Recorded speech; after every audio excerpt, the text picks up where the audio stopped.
back, I started a game, though at the time I was rather lame, and it caught the attention of the server's host. He cursed me up and he cursed me down, said get some skills or get out of town. Before I got kicked, I heard him call me noob. Well, I played hard and my skills got leaked. There was an FPS that I couldn't beat. I beat top of the boards the day the game was released. Once again, I found this friend and I challenged him, said just say when, and the longest death match of my life began. On the 48th hour, the score was tied. I started to yawn, barely closed my eyes. Right then, he let the Redeemer fly. My display went red as I fell asleep, and over voice chat, a familiar shriek. You suck, noob! Lord, I hate this game. And welcome to the GamerCast Network Video Game Show, episode number 16 for Friday, December 15th, 2006. I'm Chad, and joining me today is Tom. I'm MC Fragslot, back from my own personal hell. And also joining us is Keith. Hello. Bob. Hi. And Phil. I'm helping. How? I'm going to participate this week. Are you playing World of Warcraft? No, I'm not. And joining us on a couple segments this week will be Ivan and Microsoft's own Chris Palladino. Then let's get on with the show. It's time to put on makeup. It's time to dress up right. Up first in GamerCast Network community news, be sure to check out Gamertag Radio this week with the Xbox Community Awards. So, get their episode from GamerTagRadio.com. And check out Uncle Gamer Radio episode 11, where Vicious interviews Rob Wright and they discuss the drug use in the CPL events. Go check out Uncle Gamer Radio at UncleGamer.com. And finally, one last quick reminder about our Medal of Honor giveaway. Go check out all the details at www.gamercastnetwork.com/MOH. The contest will end this coming Thursday. Next topic. Keith, what are you playing? Marvel Ultimate Alliance, Gears of War, and I picked up Guitar Hero 2 for Brian for Christmas and opened it and started playing it. That's for the PlayStation 2. And you got the Ant Commando, whatever it is, wireless guitar? Yeah, the wireless guitar. Is that working pretty cool? You like that? I like it, but it's a little on the small side. Me with big, fat hands. Big gorilla hands like me? Yeah. It's not as comfortable, but Missy seems to like it. Missy likes it since she doesn't have gorilla hands. The lack of gorilla hands increases her enjoyment of the product. And they have a big, fat, German painted-up death metal guy. Yes, they have the Norwegian black metal guy. Sweet. Lars Umwelt, and I just picked him instantly. He's great. And they have a hidden song by by Death Clock from Metalocalypse. Really? That's how you pronounce that. Awesome. Metalocalypse? It's pretty much just like Guitar Hero. I mean, everything's the same. Except the multiplayer, they did much, much better. You can play bass or lead, and you share multipliers and star power. You have to star power together if you're playing co-op. Ooh. Like Wild Stallion from Bill and Ted's Excellent Adventure. Well, no one's going to want to play that with me. Dude, star power! Star power! I can't do it! And, I'm rocking as hard as I can! They also have it so you can have different difficulties among people. So I was playing on medium and Missy was playing on easy. It was fun. And you have the shared meter and the face-to-face version. The only thing I don't like about that is when you're competing against someone, the meter is up above the screen instead of in the middle. So you can't look at the notes and really see how far, what your multiplier is or what your star meter is. So that's really my only complaint with it. All other aspects, they improved it greatly. But so Keith, have you been stealthily hiding this for Brian, or did you say, "Hey Brian, I bought this for Christmas, but I'm playing it"? Oh no, he knows. Okay. I said this is for Christmas. So come Christmas, I'm going to take it back, wrap it up, and Why didn't This is for Christmas, and you're not allowed to play it. Doesn't this look fun? me and Missy are really enjoying this? Isn't that right, Missy? It's great that I don't have gorilla hands. Now I'm self-conscious about my hands. Next topic. We do. The Israeli Defense Force does not like D&D players. Does anyone? Well, they like them, but they don't like giving them high-level security clearance. If the Israeli Defense Force should suspect a recruit of being a D&D player, they are asked to go see a psychologist for an evaluation. And roughly half of those evaluations end up with the recruit being given low-level security clearance. Why the hate? D&D players have a tendency to be influenced by external factors which could cloud their judgment. They may be detached from reality or have a weak personality. It's because they can't roll 20s against Palestinians.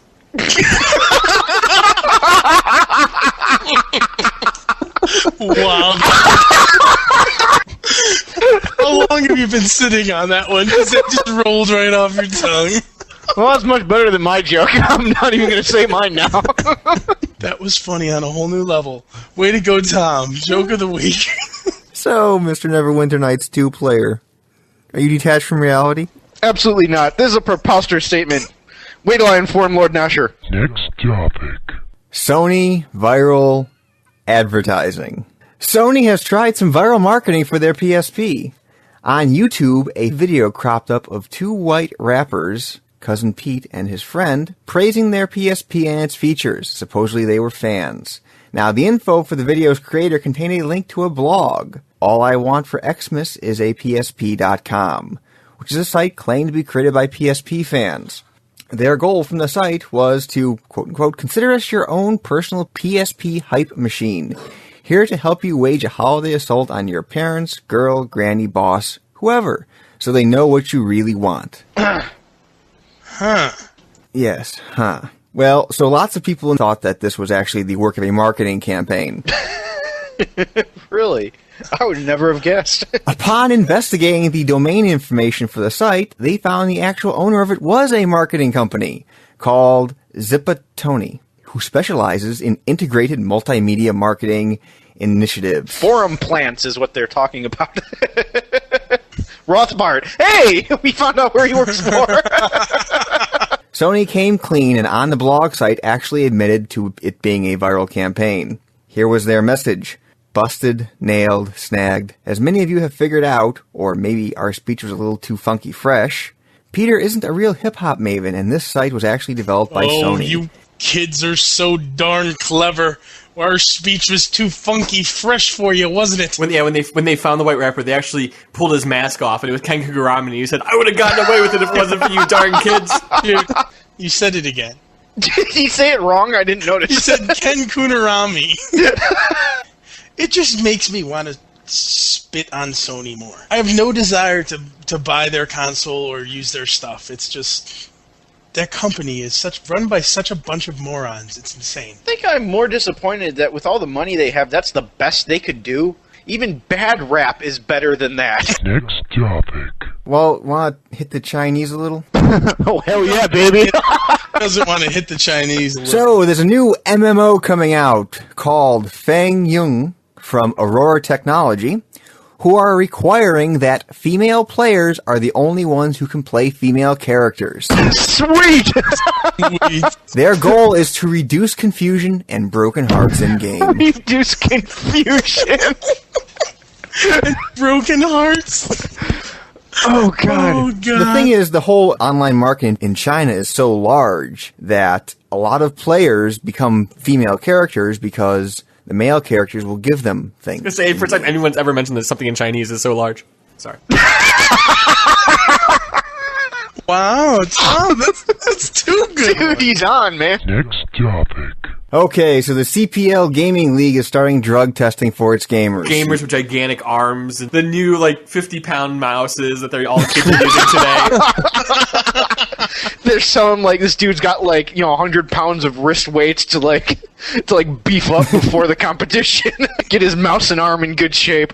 If this was only about steroids, but no, this is not about steroids. The competitors are turning to illegal drugs like crystal methamphetamine and prescription drugs like Ritalin to increase their alertness, reflex times, and mental concentration. Yeah, because those cyber athletes, they rank right up there with the Magic the Gathering pros. Yeah, no, apparently the thing that drives Magic the Gathering players is stink. They just want to get the match over with quickly so they can get out of the room. Now, have any of you guys had Ritalin before? Me? No. God, I could have used some. Jesus Apparently Christ. I'm the only one that has then. Ritalin, no. Crystal meth, oh please, all the time. When aren't I? Okay, Ritalin does make you focus more. We here on the GamerCast Network cannot be responsible for the opinions of Keith Palladino. No, but Emilio does not condone taking Ritalin to play video games. Whoop whoop. the thing is that there is money to be made with it now. So you are going to be having people that are going to try to hone whatever skills they need to make the money off of this. I can kind of see where they're coming from, but you're going to know if someone walks in on crystal meth. And if they're on Ritalin, They got that one good tooth left, and they're scrubbing their controller with a toothbrush before the event starts. Next topic. But we got an email from someone who said they unsubscribed from the show because they were mad at Keith. Really? Sweet! sweet, what did I do? They were pissed off that you were griefing in City of Villains. Eat quick because we were grieving. Oh, that's great. Oh, that's funny. We're weeding out the weak ones. that is pretty great. You know what? He is probably a blaster. That's why. I'm unsubscribing from your show. That's just not the kind of conduct that I like in my MMOs. Next topic. Taxes in massively multiplayer games. So, a couple episodes ago, we mentioned that the IRS might start looking at taxing players when they take their virtual dollars out of things like Second Life, or they sell their goods on eBay from World of Warcraft and EverQuest. At the 4th Annual State of Play Terra Nova Symposium, this is a group of lawyers, students, and academics who met at the New York College of Law. It is an organization dedicated to the academic study of business, taxes, and finance for massively multiplayer games. There was a panel which dealt with tax and finances, and the panel is of the opinion that one day soon the IRS may force companies like Sony Online Entertainment and Blizzard to report when players receive loot with a high market value from their quests and their things they kill online. Wow, that would be fun. That would completely change the game dynamic because, like, rather than celebrating when you get the epic sword, you'd, like, immediately throw it on the ground and run away from it. I didn't touch it, it's not mine! That's not going to happen. Yeah, I'm an accountant.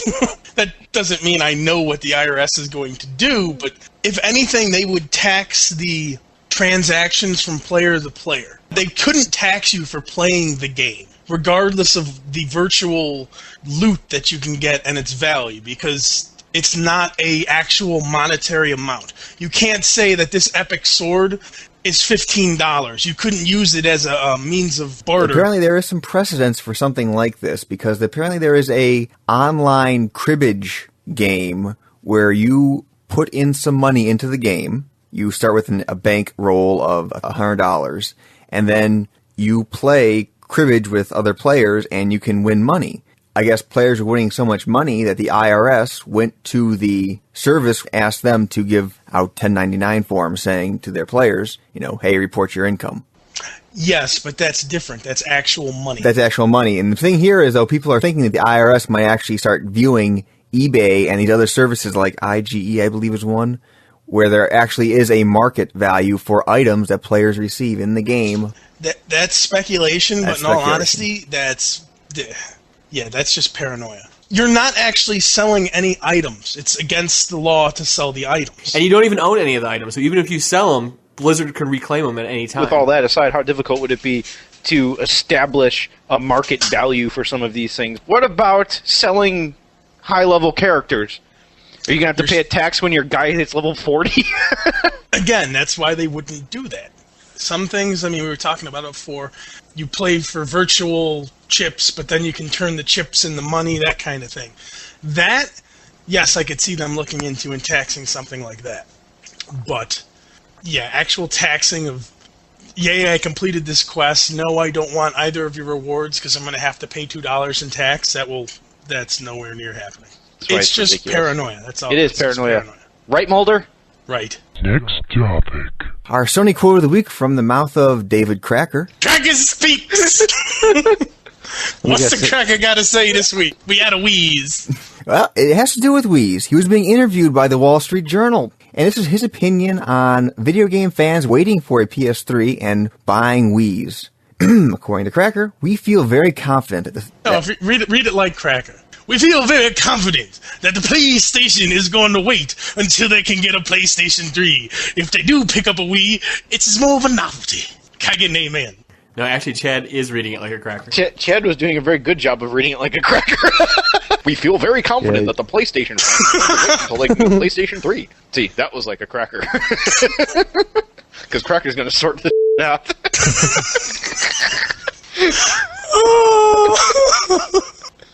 I just wanted to preach like a preacher. Oh, go ahead. It's okay. Preach on, my brother. Preach on. I didn't get an amen. Well, I just love their marketing technique that they just assume that Wii's are at least going to match their sales. because a PlayStation fan is going to at least have a Wii and their PlayStation because they're going to get one as a novelty, see? I think he's just praising Nintendo's marketing there. Well, I like how they say that we're just waiting to get our PlayStation 3. Just waiting, very like patiently. They have a choice. Just love him from that cracker, though. Next topic. I am the only one who successfully played Neverwinter Nights 2, though. And is it is good? A very, very long single-player mode. It's not like... They really kept with the feel of the first game, which I was very pleased about, because as far as I'm concerned, Neverwinter Nights, the first one, was a fantastically, awesomely sweet game. And I was hoping they wouldn't try to screw it up too much. It's just a cleaned-up, updated version of Neverwinter Nights, the first one. It's got online support. You can make adventures for your buddies. The single-player adventure that it comes with is long. It takes you from level 1 to level 20. Our joke from Neverwinter Nights, the first one, was it'll let you know when you're done playing. Yes, it will. You could never really play for more than maybe 4 hours at a time without something going horribly wrong with the scripting, and it'll just bug out on you. Mm-hmm.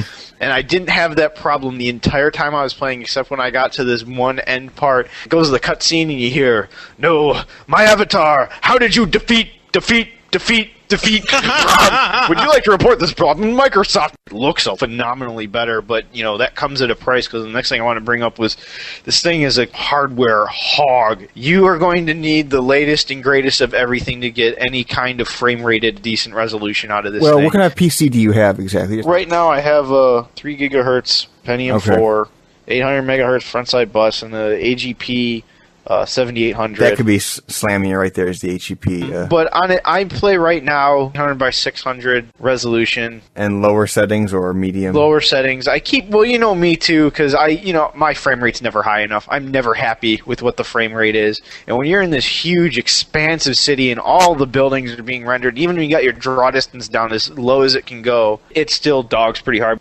I did play with the editor. I think I've said this before. I went insane with the first game as far as using the editor and making my own boards and stuff. I was really kind of eager to get going on this one. They revamped it. In fact, in my opinion, they gave you way too much freedom. You can change everything and anything, but nothing's really prefab anymore. I was like, all right, I'm just going to make a real simple adventure. There's going to be a tavern. Let me just make a tavern real quick. You go to the city tile set indoor, and you make the room, and it's just there's nothing in it. There's no torches on the wall, no tapestries, no lighting, which sucked really, really bad. You can do everything. They really opened up a lot of stuff, and at the same time, it kind of lost the feel of being able to make an adventure and turn more into just a game engine. As far as a score, I couldn't give it lower than a 9.5, even on single. Even if you just bought it for the single player, with all of the options it gives you for making new guys and everything, it's got a lot of replayability. The fact that there's gonna be new boards released, and that there's gonna be this community, and it's got the whole editor with it and everything. It's a great game. Next topic. For those of you who follow the Left Behind book series, there is a game out there called Left Behind Eternal Forces, which is an RTS, in which the forces of good and evil battle out in the form of the Christian Tribulation Force versus the Antichrist Global Community Peacekeepers. They sound like very vicious people. Yes. Now, Christian to the CTF versus the ACGCP. I think I could have come up with more clever acronyms or something. Now, there have been many complaints about this game throughout the country from various religious groups about the violence in the game, where the Christians are basically killing the non-Christians. The heathens. They're calling jihad. Oh, wait a minute. Wait, isn't that called the Crusades? Worked so well the first time. The developers defend the violence in their game in that they don't believe violence is required to make a fun game. However, when making a game about the end of the world, like in the Left Behind to make the end book of the world. I series. mean, come on. Yeah, remember that the next time you bitch about someone blowing themselves up in the name of their religion. Because killing in the name of your god is okay. It is okay. If it's the end of the world.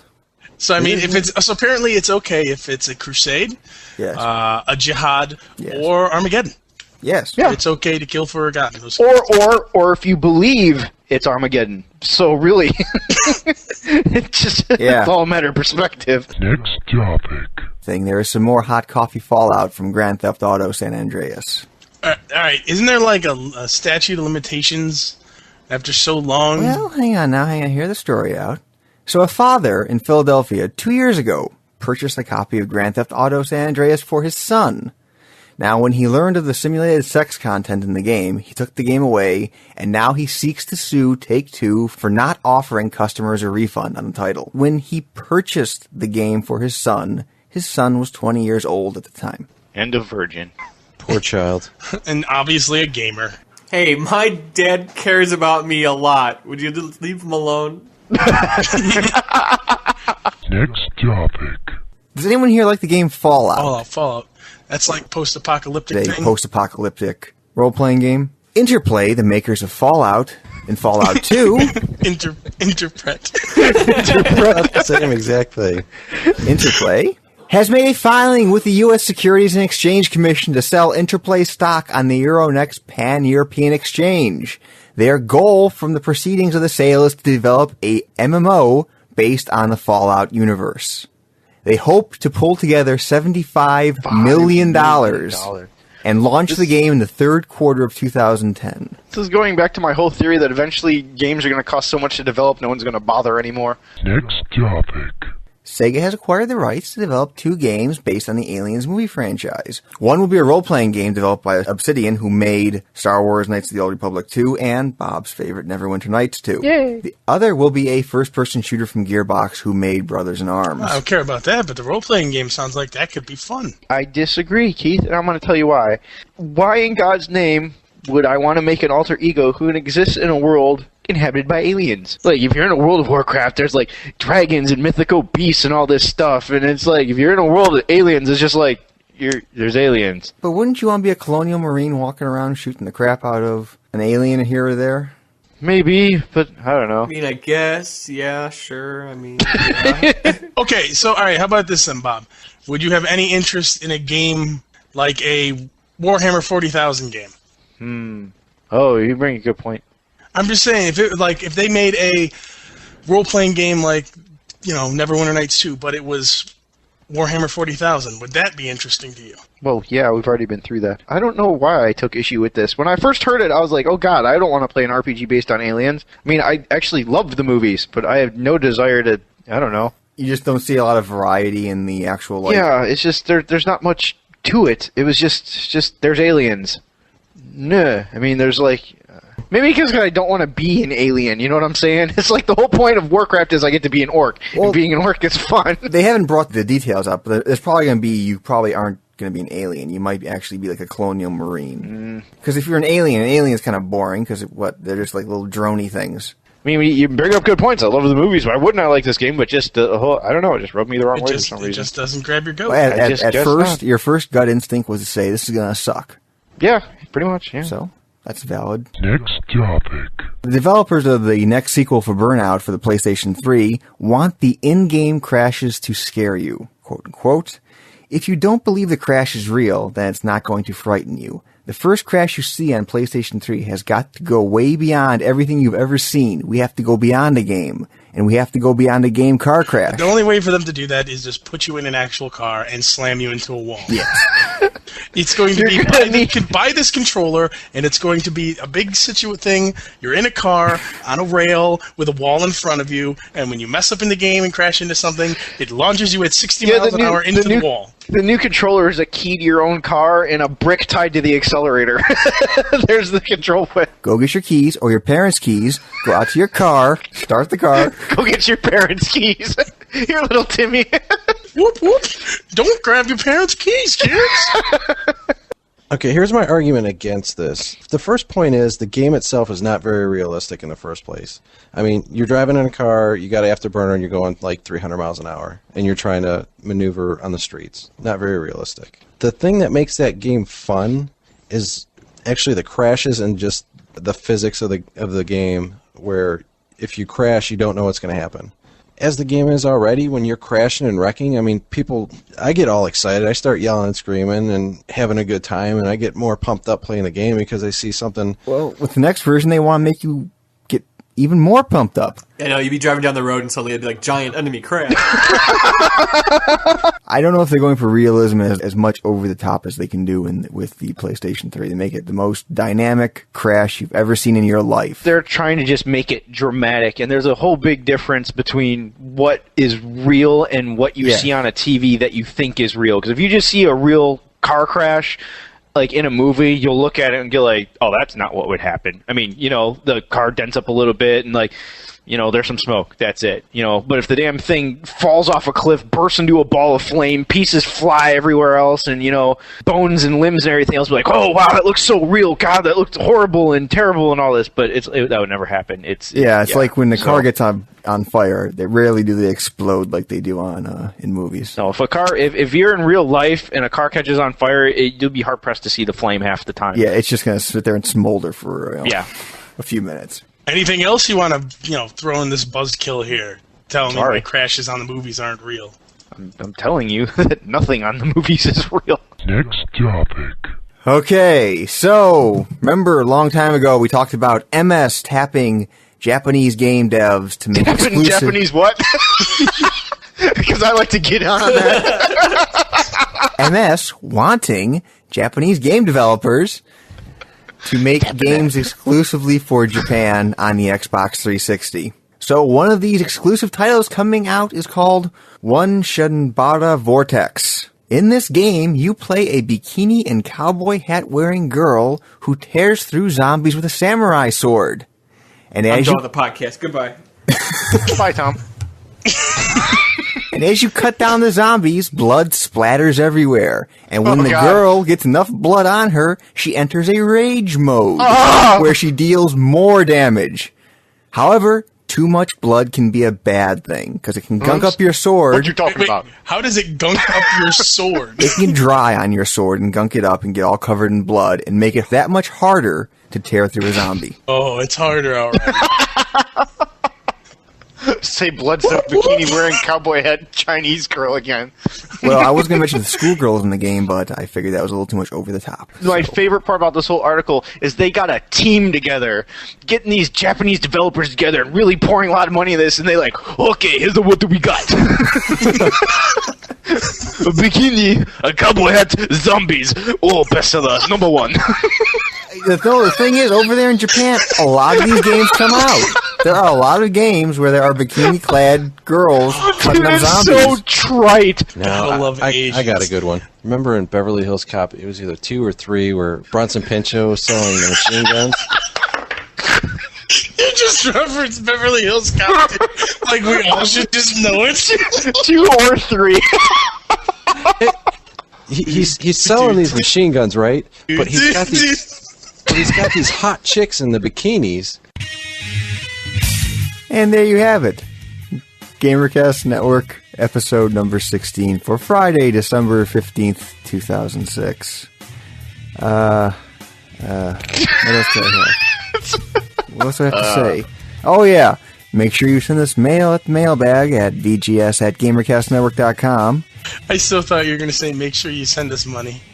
And send us money, too. Send That'd us be nice. money, say money, say money, say money. Oh. Say money. Hey, come say money. No whammy, no whammy, no whammy. Big money, big money, big money. Stop. He didn't say it.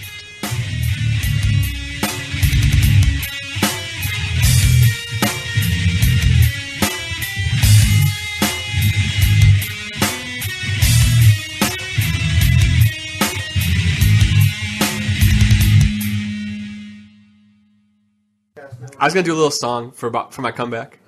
I was gonna be like, Frags a lot, back again. Frags, he's back. Guess he's back. Guess he's back. You'll get pwned. You'll get pwned.